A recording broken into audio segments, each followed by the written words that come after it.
Welcome to our little review of the first episode of Falcon and the Winter Soldier. For those of you who don't know or are just a little confused on what you just clicked on, we are Roomies Talking Movies, next best stop for all things movie news and reviews. Danan Pacheco, Camden Powell, say hello. That's me. Jackson Salvestrini. And that's me. We're going to be your next best thing for all this stuff coming out, but we just wanted to give a quick little spoiler-free, then spoiler thoughts on the first episode of Falcon and the Winter Soldier, Disney Plus's newest release in the MCU. Oh, crap, this is a YouTube video. I forgot. Make sure to leave a like. We have to do that, don't we? Comment, maybe even subscribe. That'd be awesome. Jackson, anything else? Check out our other videos And on the share. channel. Share. And notification bell. Yes. Notification gang, am I right? You know, according to my statistics, 900% of you are not subscribed. I don't know how that happened, but please subscribe. What this episode does is not a lot of action, but a lot of just slow setting up points for what I'm sure we'll pick up within the next 2 episodes of plot points and things that are going to happen. What I found interesting was that Falcon and Bucky did not interact at all in the entire episode together. Yeah, that's the title of the show, so I was a little bit confused. Yeah. Not gonna watch it again because of that. I was Liars. just a little let down. Liars. Disney's full of liars, and I don't like it. But I thought that was an interesting way to introduce these characters back after they both were dusted for 5 years. They're going through 2 completely separate experiences. And I thought that was really, like, they're both suffering, but Falcon's like, publicly, he's working great with the Air Force. Everyone's like, that's Falcon, that's an Avenger. And then Bucky's like, oh, you know, I'm just going through therapy, trying to undo all the murders I had. Yeah. He did murder a lot of people. So many people. A whole lot. Feel bad for the people he murdered, but more so for Bucky, because he murdered them. Yeah. And that's he's a the hard one thing still to do. alive. Yeah. They don't have to suffer anymore. They're dead. Just very briefly. Yeah. He does. And I think this show clearly separates itself from WandaVision's more ethereal kind of storytelling, as in like, oh, this is symbolic for this. It's just Falcon kicking that dude in the chest was symbolic for Falcon kicking that dude in the chest. Yeah, that's why I wasn't looking forward to this show, and it was pretty much exactly what I expected. Like, WandaVision was so different and out there and like such an interesting topic, and then Falcon and the Winter Soldier is like, you want to see some guys shooting some things? Watch the show. And that's about all I got from this first episode. I have hopes for the future, but I'm not too big of a fan of this first episode. You know, I don't want to say anything too crazy without spoiling, but I thought it wasn't terrible. There was action, but there was also, like, you know, plot development, and I'm kind of excited to see what's going on in the future. So, I mean, good episode in my eyes. I think if it has another episode of this, like, sort of mellow undertone throughout, it's going to lose a lot of traction. But something tells me that, like, the way that they ended this episode on, there's going to be an immediate flip, just change in pace. Do you want to get into spoilers now? Yeah, and just overall pretty good episode, introduces the characters. If you haven't seen any of this stuff, I don't know why you'd watch this other than anything else. But yeah, up to don't you. know why you're jumping into the MCU. Maybe you watch episode. WandaVision because of the hype, and now you're like, oh, they got a new show coming out. Probably isn't for you. Watch You some should of the watch movies other things first. Really do some Yeah. research. You can't just... Yeah, because this isn't going to make too much sense to you. Especially because these are characters that haven't had their limelight yet, which I'm very excited about, to see them actually show that they're heroes. Check it out if you haven't. Let's talk a little bit of spoilers. Best part of the episode. Guess who shows up right in the beginning? It's our boy Don Cheadle, baby. Don Cheadle. Woo! Surprisingly. What's our Don Cheadle word of the day, Jackson? It is indeed agony, as always. Yeah.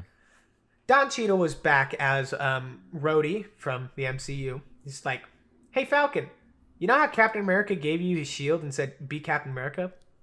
Why aren't you doing that?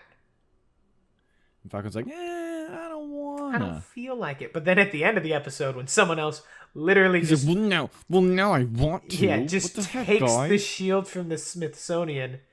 That was real disrespectful. I like how they did it, too, because they played, like, really cool music with it to try to, like, distract you audibly from it being such a bad thing that they did. Yeah. Yeah. They could have just built a new shield. We just covered a lot of ground and nothing in between. Bucky is having not episodes, but a lot of PTSD. A lot of nightmares. Nightmares, done. yeah. Like, he's starting to remember all the things he's done, which is a terrible way to more live your life. specifically, the people he's killed. Yeah, not like him taking a pee, but like... Yeah, he's like, oh, remember that sandwich I ate last week? That was such a good sandwich. It's like, I just remember the face of a man I wasn't assigned to kill. And you're like, ugh. You know what sucks? Bucky doesn't even have a bed. Does he not? He was sleeping on the didn't floor. notice that. Why? He just woke up.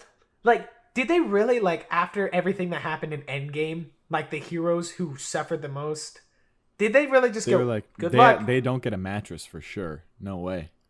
Well, he was pardoned from like all of his crimes, so I feel like he's pretty grateful for the position he's in. Like he's like, well, at least I'm not in prison right now. Yeah. I'll sleep on the floor than in prison, you know. Yeah, those are the rules. I thought it was interesting that they actually showed like a superhero going to therapy, which was nice. A bit of a dramatic kind of like... It wasn't like what a real therapy session would be like. It was not. comical, very comical. Very comical. Big change because we just watched Zack Snyder's Justice League beforehand. So we're like, we almost felt like, are we supposed to laugh at this point? There's a lot of shit that we just saw. And then Bucky was hanging out with this older Asian man. And I was thinking, oh, it's one of his old war buddies, but he's just really old now.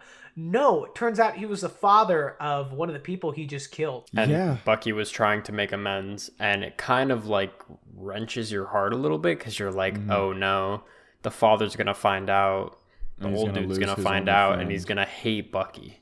Yeah. And you're like, wow, these guys when actually... he finds out, I don't think he's going to hate him at all. You don't think so? No. But I mean, at the same time, it's just like, you're like, wow, this guy, like he doesn't know. And it's just kind of sad. Life. Yeah. And I like the family aspect of Falcon's side. It's like the flip where he has all that support and he's trying to still be supportive to everything else. But they both were gone for the 5 years. We're not getting like the insight of either of them. Like, this is what happened. They're both trying to like pick up the pieces. We're learning as they go. Pretty much. Because Spider-Man didn't really explain it too well. No. You know, like they gave like a brief introduction and went, we're right back into it. But this show's, I think, going to show us a bit more of like what life is like adjusting after those 5 years. And what's interesting is Spider-Man takes place the farthest so far because WandaVision takes place right afterwards. Falcon and the Winter Soldier takes place 6 months afterwards. So it's interesting to see how those will all lead up into it. Because maybe like when Spider-Man was asking, are there any other Avengers to help? These two shows and the other ones kind of explain that. Because you're like why wouldn't Doctor Strange show up to stop Mysterio? Yeah. And then it's going to be because he's in his movie. Like, those will kind of fill in the gaps kind of thing. Mm-hmm.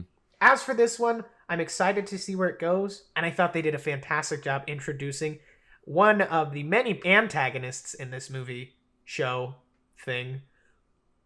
U.S. Agent John Walker. What a fuck. He just comes down the stairs and he's like, I'm Captain America. That guy. He didn't even do anything. But the fact he didn't do anything yet, but I hate him. And I don't know because it is the MCU. I don't know if they have the cojones to do it. But I'd be really interested in to see how, like, the extra racial aspect of the fact that they're like, Falcon, who is an African-American, will be the new Captain America. And then they just go, here's another white guy with a gun. I hope it's not, like, shoehorned in there. Either do it correctly or don't. But, like, if they are to do it, I hope they, like, I think they're definitely going to bring it up at some point. They have to. It's a pretty, like, glaring issue with this whole new Captain America thing, you know? And the way that they ended it, too. I think this is going to be the worst part and best part of these Disney Plus shows. They always end it on the best, like, note possible. Because John Walker steps down the stairs, looks at the people in the audience, and then looks at the camera, pretending to be it's a person, points at us, and then winks, and then the credits start. And I'm like, I hate this guy so much. Yeah, I already have a hatred for him. Do you think he's going to be the main villain, or do you think that like he's going to be like a distraction from the actual main villain? I think they're going to probably take it in two directions because there was also that like terrorist organization that was kind of teased with like someone that might possibly be a Winter Soldier. Like the Flag Smashers. Flag Smashers. Mine makes more sense. More sense because you can't burn smash a flag. How do you smash a fabric?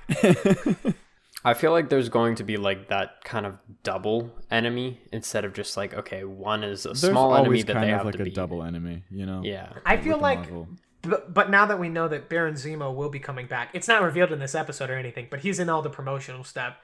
I don't think he's going to be like the last 2 episodes kind of thing. He's just going to show up within the next few.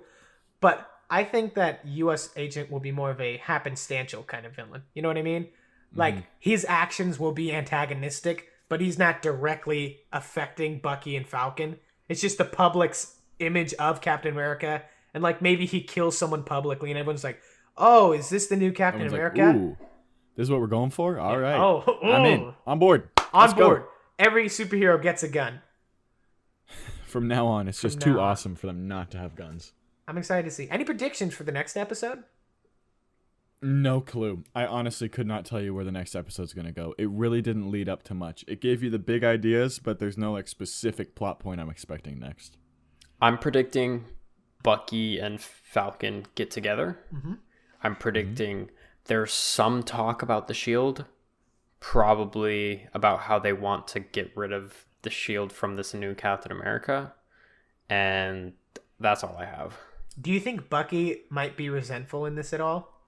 Because he didn't seem like it in Endgame or in any of the trailers, but do you think that might be one of the things that they go for? Where, like, when Falcon's training to be Captain America, Bucky's kind of like, you shouldn't be it. I should be Captain America. I don't think it would be fun to watch, so I don't think they're going to do it, actually. Yeah. I hope there's like the original idea, but I don't think that they're going to actually do it. Like, maybe they were like, oh, we should do that, and then they, like, tried writing it, and they were like, this isn't working. They just sound like a bunch of 4-year-olds. Yeah. Well, I was supposed to be Captain America. You hit it! I have a robot arm! I knew him longer. I knew him more recently. We ran together sometimes. He passed me every single day. He taught me my rights and my lefts. Yeah. I hope we get one of those scenes in this one. We will. Like, on your left, and then Falcon just shoots someone in the head, just kills him dead. Instead of running, they start murdering. Which is like the same thing. It's pretty much the same thing. Anyways, that's our short little spoiler and spoiler-free review of the first episode of The Falcon and the Winter Soldier. Join us next time as we talk about the next episode to see where it leads from there. We're expecting to do this for the next Disney Plus shows and possibly whatever comes next. Thank you all so much for listening, and we will see you all next time. Take care. See ya. Goodbye.